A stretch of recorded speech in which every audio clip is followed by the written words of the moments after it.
some time ago, I had a conversation with friends about the political situation in the United States, especially about the 2024 election. In that conversation, I explained that Joe Biden is currently the sitting president. But Donald Trump recently won the presidential election again. Trump won the majority of the Electoral College votes, which means he will be sworn in again in January 2024. They asked, how come Trump won again? What made him popular? I explained that Trump offers firm policies, such as tightening immigration, focusing on strengthening the domestic economy, and taking a tough stance on China. His supporters believe that he is capable of restoring American power on the international stage. Then someone asked, when it comes to the economy, what will he do? I replied, Trump will likely try to strengthen the dollar. He will do this by pushing up interest rates, reducing national debt, and encouraging local industries to be more productive. However, these measures could carry risks, especially if they destabilize the global economy. The policies of a leader of the United States, not only for this country, but also for other countries. Trump, with his controversial leadership style, will bring about major changes that the world needs to anticipate. After discussing Donald Trump's victory and predictions for the future, we went on to discuss the economy of the United States, which is currently facing major challenges. At the turn of 2024, in January, Ukraine's two largest cities, Kiev and Kharkiv, came under attack from Russian missiles. At least 130 people were injured and 5 were killed. But what set the attack apart was not the carnage itself, but the weapon of choice. Russia had employed missiles from North Korea, drones from Iran, and technology from China. It was the first such coordination of international arms. Warfare has changed significantly since then. Russia now manufactures about 330 drones per month on its own and is working with Iran to establish a new drone factory within Russia, which will further increase production. Meanwhile, North Korea is supplying Russia with rounds of artillery shells. More than 2.5 million shells have been delivered so far, just as Ukraine's stockpiles have depleted. China, for its part, has emerged as Russia's most significant economic lifeline. The Chinese have ramped up their imports of Russian oil and gas, injecting billions upon billions into the Russian economy. At the same time, China supplies Russia with a wide range of military technology, from semiconductors and electronic devices to radar and jet fighter components. It is precisely because of this combined support from China, Iran, and North Korea that Moscow has been able to circumvent Western trade sanctions and thwart attempts to isolate it on the global stage. Yet, this quadrilateral support, as laid out, merely scratches the surface. Since 2022, military, economic, political, and technological ties between all 4 nations have deepened. Their shared objective is to establish an alternative to the existing Pax Americana. And even though all 4 powers have widely different values and beliefs, by joining hands, their collective power projection far exceeds the sum of their individual efforts. Together, they might just rewrite the rules of the game. Recently, Ukrainian officials published a video showing North Korean recruits in Russia getting ready to join the war. Some 11,000 North Korean soldiers are estimated to join the Russian side. That's quite a story, and some question the legitimacy of it, but its metadata is just as informative. Dozens of articles were published, but this received a surprisingly muted response from Europe, making it a potential blind spot. This data is from ground news. Seeing all sides to a conflict is vital to making proper decisions, and these tools allow me to do just that. It's why I asked them to sponsor this video. Recently, Putin hosted leaders from the Global South at the 16th BRICS Summit. Its focus is on strengthening multilateralism. Comparatively, hundreds of headlines surfaced worldwide. It's interesting that primarily government-funded sources are covering it out of Russia, Ukraine, and even China itself. Understanding these developments and others like it help make sense of the contemporary world. Subscribe through my link, ground.news/Caspian, or scan the QR code on the screen to save 40% off the Vantage plan. That's the one I use. Your subscription supports our work and makes this channel possible, so I recommend you check it out. The link is below. Russia is shaking the foundations of contemporary geopolitics. It is openly challenging the American global order it has been side-eyeing for decades. Reapproachment with China, Iran, and North Korea kicked into higher gear following the annexation of Crimea. Between 2013 and 2021, China's portion of Russian trade grew from 10% to 20%. Simultaneously, from 2018 to 2022, Russia supplied 83% of China's total arms imports. This technology transfer was a game changer. It helped China strengthen its air defense and air force while also improving its submarine and naval capabilities. At around the same time, Russia renewed its association with Iran and worked together to keep Syrian President al-Assad in office following the outbreak of civil war in 2011. By doing so, the Russians threw Iran a lifeline that shielded it from the effects of US sanctions. But while Russia is the driving force behind the new anti-American order, it is not the sole architect holding the pack together. Diplomatic ties are steadily becoming multilateral, deeply so. China is buying large sums of Iranian oil and is investing billions into its economy. North Korea provides Iran with sophisticated missile technology, the same technology that Iran now uses to supply its proxies. North Korea also holds close political and economic relations with China while having close military and diplomatic ties with Russia. The Ukrainian war, however, changed everything. It accelerated the diplomatic, military, and economic ties between these four nations in ways that surpass their historical ties. Cut off from Western trade, Moscow now relies on China, Iran, and North Korea for strategic supplies like ammunition, drones, and microchips. In return, these countries get to negotiate with their Russian counterparts for concessions that benefit their own economies and militaries. For instance, Russia is now Iran's largest source of foreign investment and one of its biggest arms suppliers. At the same time, Moscow has defended Iran and its proxies at the UN Security Council. This support has been invaluable. In fact, it is precisely because of this support that Iran felt confident enough to activate its proxies in and around the Middle East.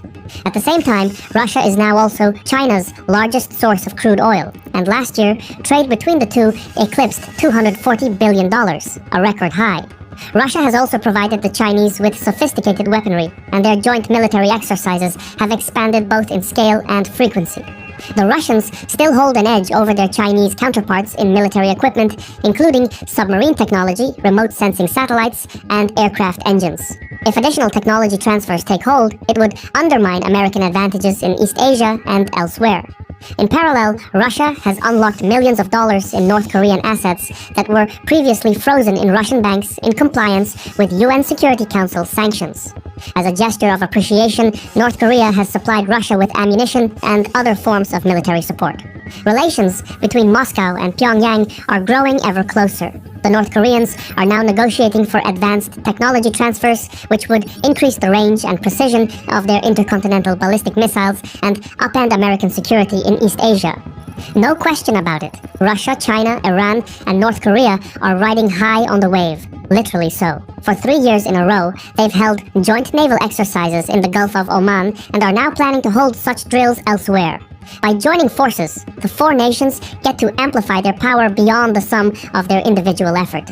Anti-American sentiment is the catalyst that binds them together and fuels the creation of their so-called alternative order. Each power claims a sphere of influence of its own. China casts a net over Taiwan and the South China Sea. Iran has its proxies operating in Syria, Lebanon, Iraq, and Yemen. North Korea claims the entirety of the Korean peninsula, and Russia is eyeing the post-Soviet states. Yet, in all four battle spaces, America is the main barrier that keeps them contained from their acclaimed spheres of influence. In response, all four nations seek to undermine American power projection. So, united in spite, competitors turn into collaborators. At the end of the Cold War, the United States filled the power vacuum to establish itself as the world's preeminent superpower. And so, for decades, threats to the US-led order were limited to a handful of rogue states with little power to upend it. But now, things are a little different. Collaboration between Russia, China, Iran, and North Korea has reduced the potency of Western tools of statecraft. The alternative order is actively working to downgrade its reliance on the US dollar. The share of Russia's imports invoiced in Chinese renminbi jumped from 3% in 2021 to 20% in 2022. A year later, in December 2023, Iran and Russia agreed to conduct bilateral trade using their own currencies. These steps, likely the first of many, neutralize Western sanctions and even undermine American hegemony vis-à-vis the dollar. Collaboration is also happening in the information domain. China, Iran, and North Korea did not condemn Russia's invasion of Ukraine and placed the blame squarely on NATO. Similarly, none of the members of the alternative order denounced the Hamas attack on October 7th. This synchronization of the informational warfare is not coordinated at the state level, but the messaging organically overlaps to portray America as a bully and a destabilizing force, and it works particularly well in the global south. The alternative order can pursue such designs because geography permits it. Shared borders and littoral zones allow for transportation corridors that are safe from US interdiction. Iran now ships its drones to Russia through the Caspian Sea, a maritime zone shielded from the US Navy. Still more, Iran and Russia have signed a deal to construct a rail corridor meant to rival the Suez Canal. It goes from Moscow to Baku and then finally to Tehran. Meanwhile, China and Russia are working to build new transportation and energy infrastructure that run solely through their own territories. This enables the Russians to bypass sanctions on oil exports by delivering supplies to China via pipelines. China, on the other hand, gains uninterrupted access to Russia's military-industrial complex, which may prove helpful in the event of a military conflict between Beijing and Washington.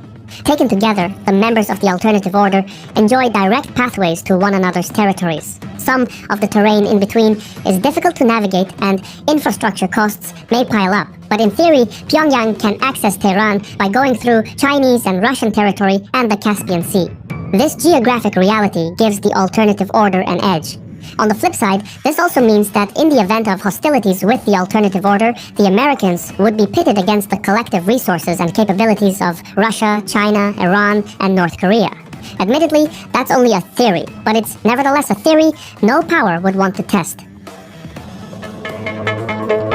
Despite the fanfare, all is not fine and dandy in the alternative order. Much of the collaboration has so far been based on bilateral interests. However, as this grows into trilateral and quadrilateral policy, their shared capacity for power projection stands to expand disproportionately. Russia, China, Iran, and North Korea are in concert in their anti-American pursuits. But this shared objective wasn't always so. In fact, from a historical lens, the four have opposed one another longer than they've opposed the United States. In 1941, the Soviet Union invaded Iran and tried to employ local separatists to create puppet states. Russia also had a long-standing border dispute with China, which was only settled in 2004. Meanwhile, both China and Russia had previously supported Western efforts to restrain Iran's nuclear programs and to isolate North Korea. Even today, the four nations have major reservations about one another. For instance, China is getting Russian oil at a steep discount because the sanctions have essentially eliminated all competition to demand a market price. In Central Asia, the rivalry between Russia and China is on full display. Both are vying for influence in places like Kazakhstan, Uzbekistan, Tajikistan, and Kyrgyzstan. Meanwhile, in Pakistan and Afghanistan, Chinese expansionism comes at the expense of Iranian influence and is detrimental to Iran's interests. Even the Russian-Iranian alliance is not what it's all made out to be. The two don't see eye to eye in the South Caucasus and the broader Middle East. And despite all the hype about their military technological cooperation, combat drones, missiles, and satellites are merely bargaining chips in bilateral talks. There are no free handouts. As soon as some development happens that is detrimental to the other, the praised military technological bargaining chips are pulled back, much like a carrot and stick policy. While these reservations are unlikely to be fixed anytime soon, mutual antagonism towards America has proven even stronger, and that sentiment carries a lot of weight. Across the globe, there are plenty of countries with like-minded governments. Imagine Belarus, Serbia, Syria, Lebanon, Eritrea, Sudan, Venezuela, Cuba, Nicaragua, and many others in the global south joining the alternative order just to spite the Americans. Even if these powers have next to nothing in common, they don't need a coherent roadmap to undo America's global order. Russia, China, Iran, and North Korea could simply pursue their own interests at a prearranged time and space. For example, they could employ provocations at the same time to spread out American resources and capacity. America, as powerful as it is, cannot be everywhere all at once. If large-scale hostilities started in Israel and Taiwan, in addition to the existing conflict in Ukraine, the Americans would have to make sacrifices and abandon some regions. That may seem irrational, but geopolitics is like that. Every nation operates in its own distinct irrational reality, but when such nations come together, they might just possess the power to tip the world off its axis. I've been your host Shirvan from Caspian Report. Thank you for your time, and Sahel.